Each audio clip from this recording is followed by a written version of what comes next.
Let's start with a hard truth. A woman doesn't always follow her words. She follows her instincts. And those instincts? They're older than her culture, her values, and even her conscious reasoning. Freud didn't write his theories to belittle women. He tried to reveal the war going on inside them. Not because women are weak, but because the female mind is one of the most complex arenas of psychological conflict ever studied. And if you don't understand it, you're not just confused. You're powerless.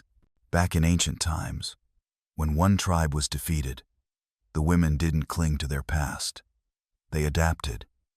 They married the conquerors. They bore the victor's children, not out of loyalty, but out of instinct.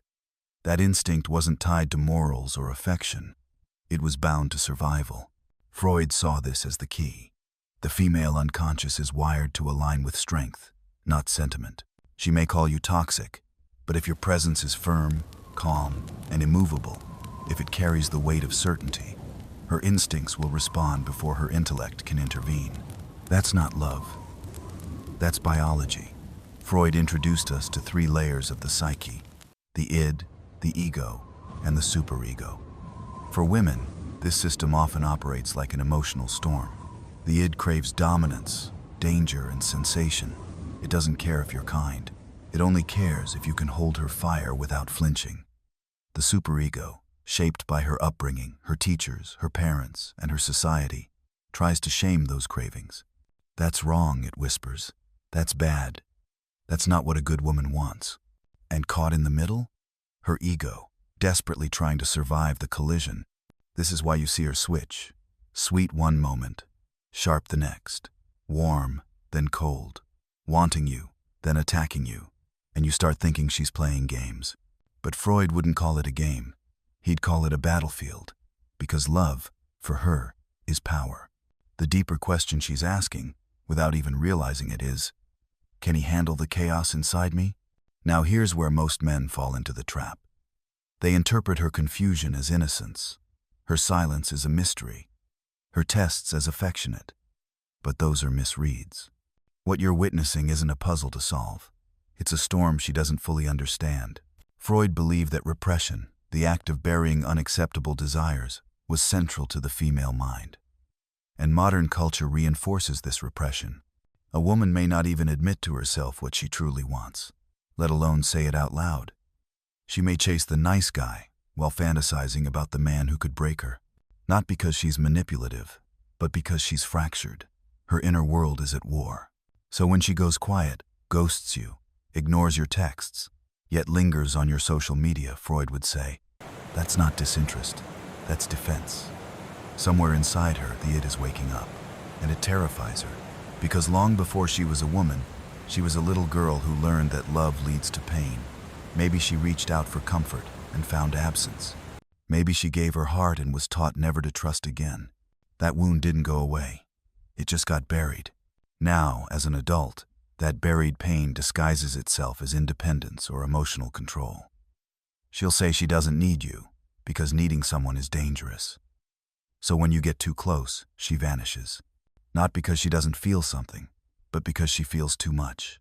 And that feeling threatens the fragile system she's built to protect herself. You're not just dealing with a woman. You're facing her history, the boy she lost trust in, the father who disappointed her, the emptiness she tried to forget. You become a symbol of something far older than the two of you. And this is where most men try to fix things. They send the long message. They over-explain. They apologize. But all of that plays into the very drama her unconscious is creating, because her fear of love is greater than her desire for it. So what do? You understand that her hot and cold behavior isn't personal. It's psychological. You stop trying to win her over and start observing what her actions are saying. When she flirts and then retreats, when she invites you in only to shut the door, don't take the bait. Because what you're seeing is a manifestation of Freud's reaction formation. That's when someone behaves in the exact opposite way of what they feel. A woman may desire intimacy, but her past tells her it's not safe. So instead of drawing near, she puts up walls. Instead of softening, she hardens. Instead of saying, I want you, she says, you're arrogant, or you're too much, or I could never be with a man like you. Don't argue. don't defend. Because the moment you explain yourself, you've submitted to the image she's projected onto you. Freud believed that female desire is shaped by contradiction. The id pulls one way, the superego another, and the ego scrambles to create a stable image. That's why she sends mixed signals. That's why she seduces, then shuts down. That's why she dresses in ways that awaken your desire, then talks about purity and boundaries. She's not trying to manipulate. She's trying to survive an internal war between craving and control. And this is where your power lies. Not in overpowering her, but in refusing to get lost inside her script. Because if you chase, you lose yourself. You become the man trying to prove his value to someone who isn't even sure what she wants. Freud would tell you, pause. Let her retreat. Let her project. Let her test. Your job isn't to react. It's to remember who you are. Because when you remain still, when you stop performing, explaining, or chasing, something remarkable happens. Her unconscious notices. You're not bending to her chaos. You're anchoring her storm. That's not just attractive. That's transformational. She's not used to a man who stays unmoved. Most men dance for her approval. You don't. And in that stillness, her unconscious begins to recalibrate. The man who doesn't react becomes the one who holds the most power.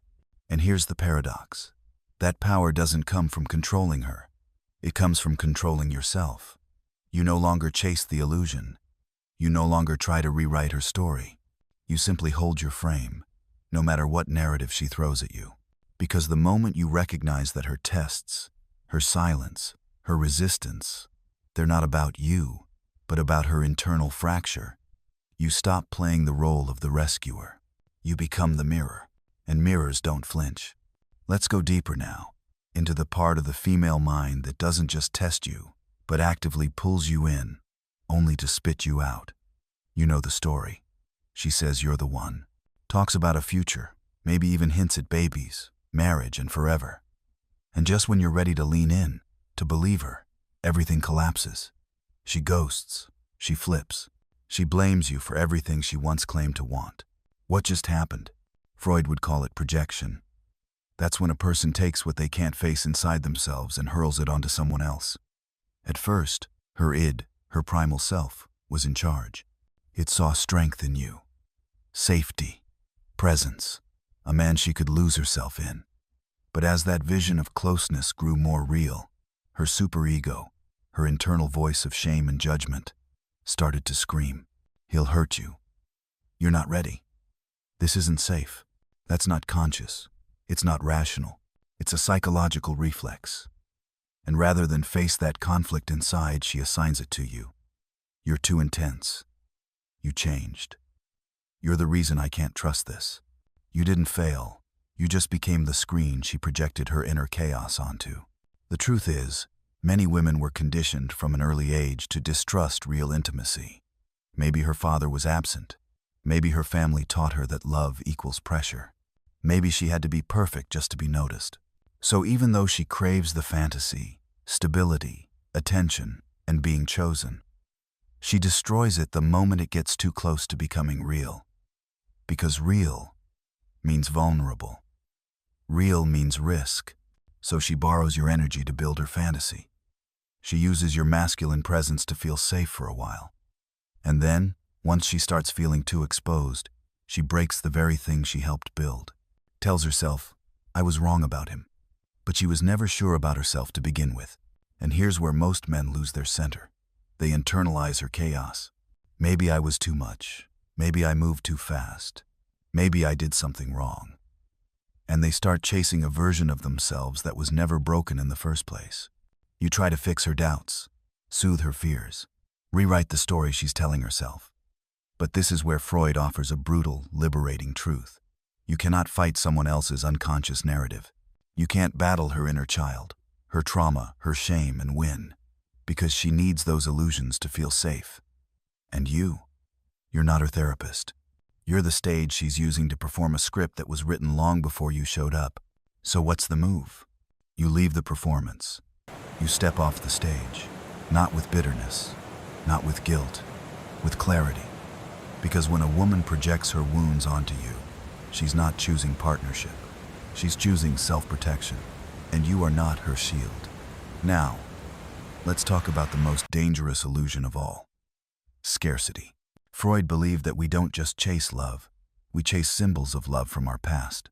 If your mother gave affection inconsistently, or if love felt conditional in your childhood, your nervous system learned one thing: approval must be earned. You don't relax into love, you work for it.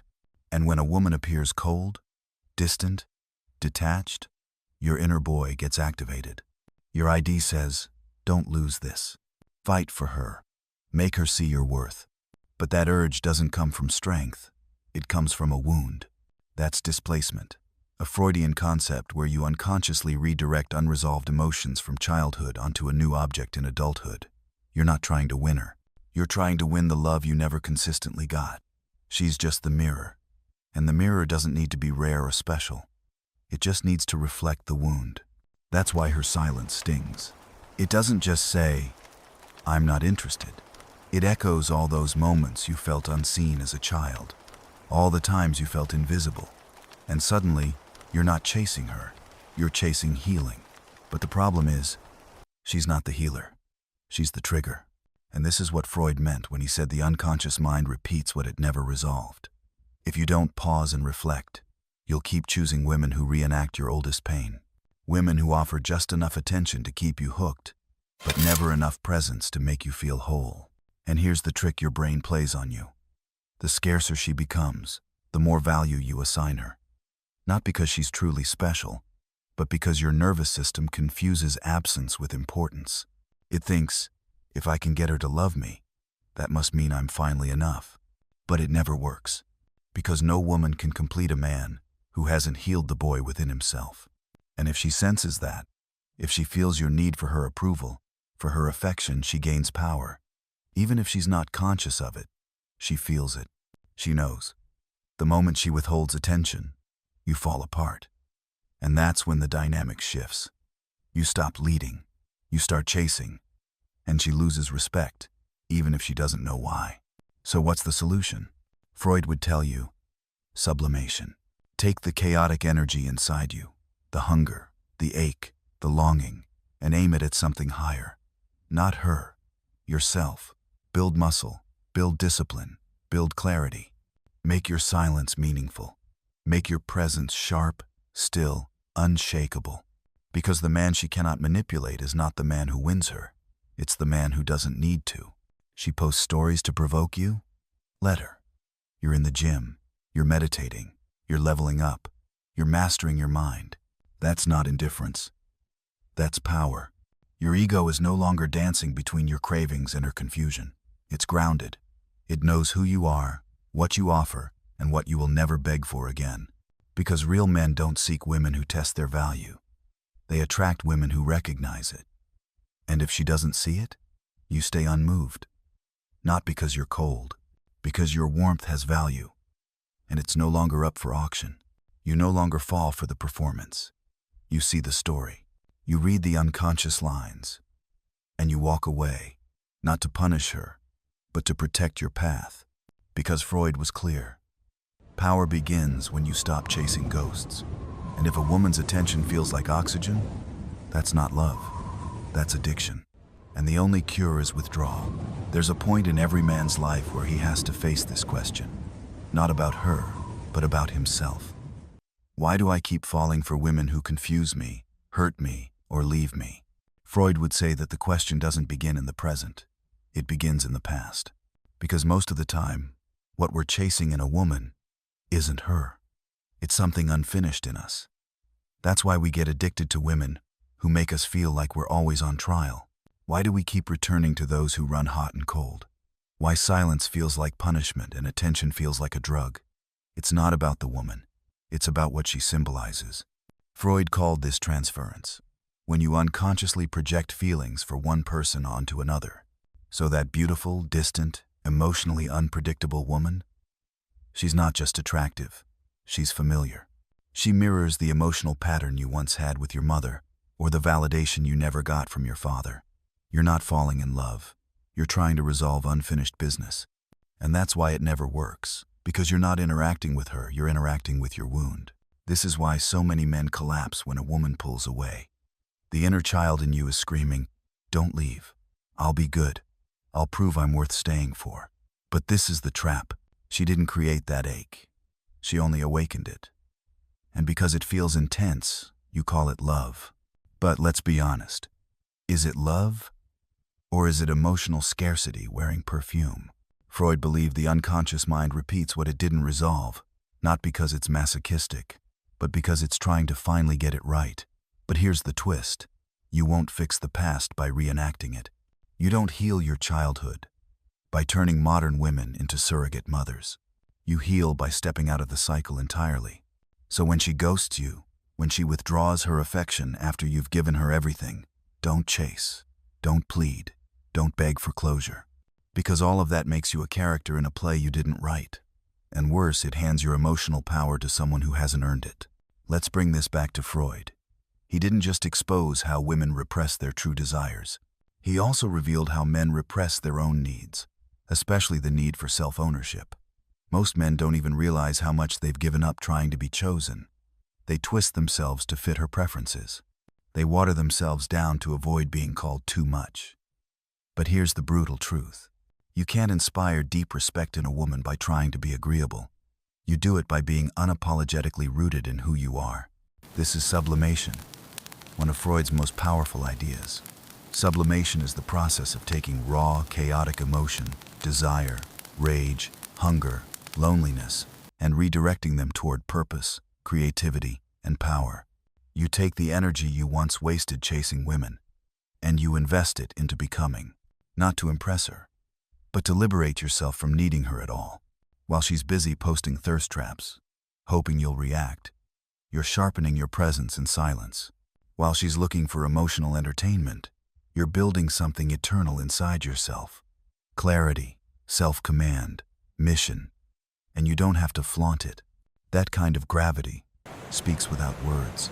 Freud taught that the ego, when mature, no longer negotiates with the chaos around it.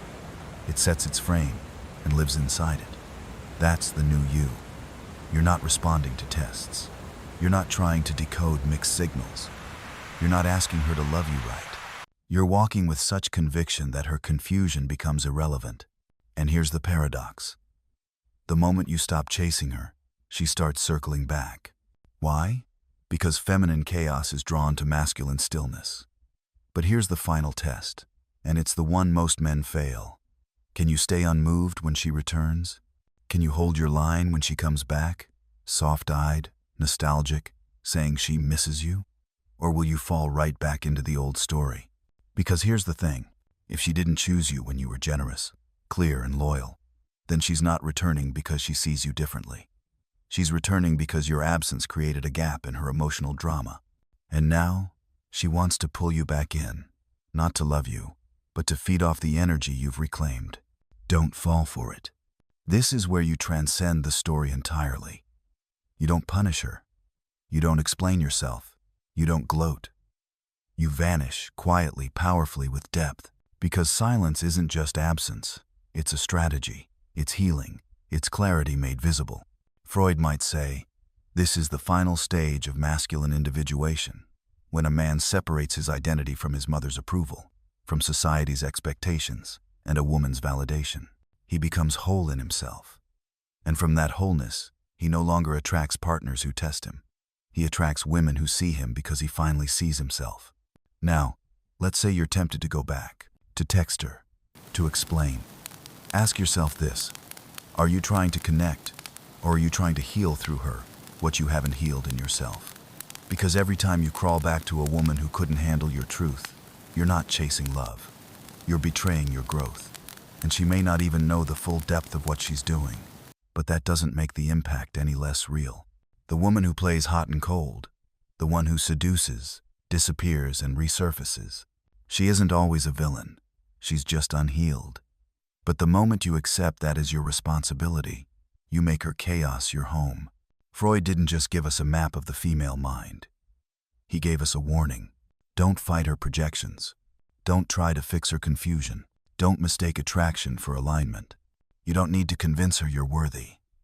You need to remember that you are. So, When she tests you with silence, you respond with stillness. When she challenges your strength with doubt, you meet it with direction. When she confuses herself with freedom, thinking running from you makes her powerful, you don't chase, you ascend. Let her think she won. Let her believe you're cold, arrogant, and distant. You're not here to be understood by chaos. You're here to master yourself. Every man eventually must reach this moment, where he turns from the game, the performance, the craving for someone else's love, and walks into something deeper, sovereignty. You don't need to be chosen. You don't need to be validated. You don't need closure. Because closure comes the moment you stop hoping for her to change and start living as if she never had that power to begin with. This is where her manipulation ends, and your life truly begins.